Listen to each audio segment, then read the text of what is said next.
آخری دو صورتیں یہ گویا کہ قرآن مجید کے اختتام پر دو پہرے دار ہیں۔ یہ دو صورتیں ہیں کہ جو اصل میں مدنی صورتیں ہیں، نازل ہوئی ہے مدینہ منورہ میں، اور ان کا زمان نزول کے اعتبار سے شان نزول بھی ہے کہ ان کا حضور پر ایک مرتبہ جادو کیا گیا تھا، تو اس جادو کے اثرات کو ظاہر کرنے کے لیے یہ آیات پھر اتری ہیں، اور حضور نے پھر جب ان کی بات بار بار تلاوت کی ہے تو وہ جادو کے اثرات ہیں۔ یہودی نے کیا تھا جادو آپ پر،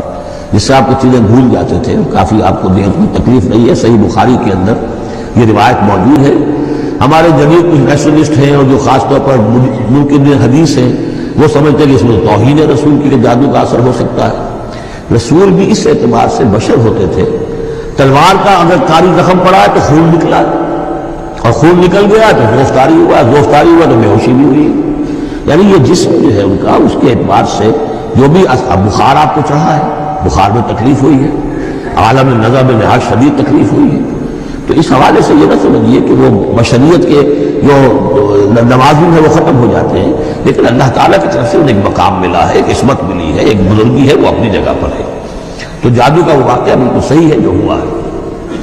لیکن اس کے لیے اب یہ دو صورتیں ہیں، اور یہاں خاص طور پر نوٹ کر لیجئے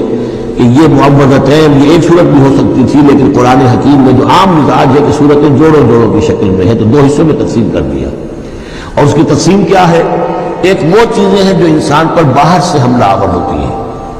اور ایک چیز وہ ہے جو انسان کے اپنے اندر سے حملہ آور ہوتی ہے۔ ان دونوں کو دو علیحدہ چیزوں میں رکھ کر اور سکھایا گیا ہمیں کہ تم ہمیشہ اللہ کی پناہ طلب کرتے رہا کرو ان چیزوں کے اثرات سے، ان چیزوں کے اثرات بد سے اپنے آپ کو بچانے کے لیے۔ بسم اللہ الرحمن قل اعوذ برب الفلق من شر ما خلق، جو بھی مخلوقات ہیں ان میں سے جو بھی شر کا پہلو ہے میں اس سے اے پروردگار تیری پناہ میں آتا ہوں۔ ومن شر غاسق اذا وقب، خاص طور پر یہ رات کو ڈھانپ لینے والی جو ہے رات، اندھیرا، ظاہر بات ہے